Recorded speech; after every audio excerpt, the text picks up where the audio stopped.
Hey everyone, so a lot more has happened since I recorded yesterday's videos. There's still a ton going on in the NHL, but let's start with a major trade made between the St. Louis Blues and Buffalo Sabres.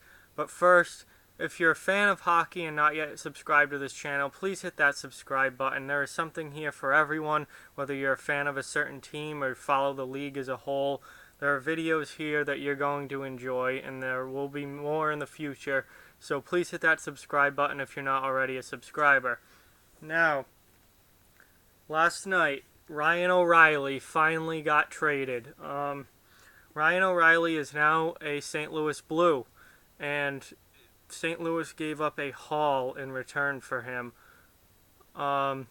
Buffalo got a first-round pick in next year's draft, a second-round pick in 2021, Patrick Berglund, Vladimir Sobotka, and Tage Thompson in return for O'Reilly. So, this deal, I think it helps both teams, but I really like what Buffalo got out of this. Listen, Ryan O'Reilly is a very good player, but he is not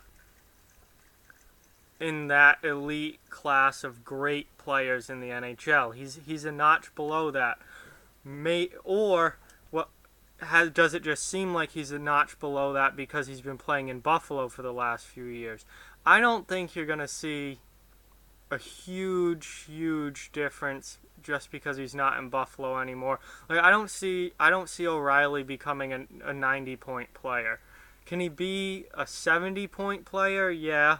I can definitely see that, but I don't see him becoming a super good elite player. I could be wrong. He could go to a team that's looking actually pretty good in St. Louis, and put up a ton of points the way Brayden Schenn did last year. So I could be wrong there, but this just seems like an awful lot to give up for a player who's not in that upper echelon of players with guys, in that Claude Giroux area. But obviously St. Louis wanted another center, and this gives them incredibly good depth down the middle because they signed Tyler Bozak. Brayden Schenn was already there. Now you have an interchangeable 1-2 at the center spot with Schenn and O'Reilly. Either one can be top line, either one can be second line. And then you have Tyler Bozak as your third line center, which is where he belongs. And all of a sudden now, St. Louis is very strong down the middle and looks very good up front. But they depleted some of their depth, certainly on the wings, especially to get O'Reilly. Patrick Berglund is a very good third liner. Obviously, he was their third line center, and it was replaceable. He was indispensable once they signed Tyler Bozak. Bozak came to take Berglund's spot, and that's an improvement for St. Louis as far as production's concerned and the quality of player. I think Bozak's better than Patrick Berglund. I think most of you would agree. But still, that's one less body gone. They also got rid of Vladimir Sobotka, who's a bottom six forward, pretty solid player. Not a superstar by any stretch of the imagination, but he can give you some secondary offense and some decent minutes as a bottom six forward. And then they also got rid of Tage Thompson, who, coming out of the NCAA, is a really good young prospect. He played in St. Louis most of last year in a third line role, and he was pretty good, and I think he's going to keep getting better and improving. So this was, on top of that, they give up the first round and second round pick in the draft, won the first round pick next year and second round pick in 2021. So they gave up a lot to get O'Reilly, but obviously this helps St. Louis now, and St. Louis, what they've done between yesterday, what they did yesterday, getting Bozak, Perron, and now O'Reilly, is they are setting up to win now. Obviously, they were very disappointed that they didn't make the playoffs last year. They're making changes, and they are going all in to win now. And this deal helps them with that. Does not help them in the future, however. Buffalo is a team that is building. They are on the rise. They were the worst team in the league last year. They've gotten a lot better already. Just what they've done in the draft and what they did yesterday, they've gotten a lot better already. And this deal also makes them better. Maybe not immediately, although I don't think losing Ryan O'Reilly is going to hurt Buffalo too much, given what they've added and what they already have there.